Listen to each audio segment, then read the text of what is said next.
سلام دوستو، آپ دیکھ رہے ہیں mister Asad Khattak YouTube channel. تفصیلات میں جانے سے پہلے اگر آپ نے ہمارے یوٹیوب چینل کے سبسکرائب نہیں کیا ہے تو سبسکرائب کے بٹن پہ کلک کرے، شکریہ۔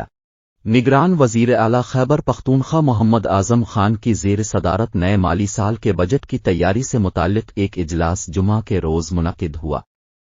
نگران کابینہ اراکین حامد شاہ، بیرسٹر فیروز جمال کاکا خیل اور حمایت اللہ کے علاوہ chief secretary Nadeem Aslam Chaudhry, additional chief secretary Zubair Asghar Qureshi, secretary خزانہ محمد ایاز اور دیگر متعلقہ حکام نے اجلاس میں شرکت کی۔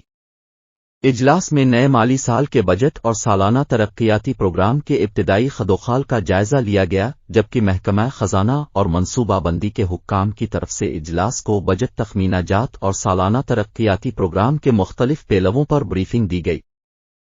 اجلاس میں فیصلہ کیا گیا کہ نگران صوبائی کابینہ سے صرف 4 مہینوں کے بجٹ کی منظوری لی جائے گی۔ اجلاس میں سرکاری ملازمین کی تنخواہوں اور پینشن میں ممکنہ اضافے سے متعلق معاملات کا بھی جائزہ لیا گیا۔ اجلاس میں طے پایا کہ نگران صوبائی کابینہ کا بجٹ اجلاس وفاق اور پنجاب کے بجٹ پیش ہونے کے بعد بلایا جائے گا۔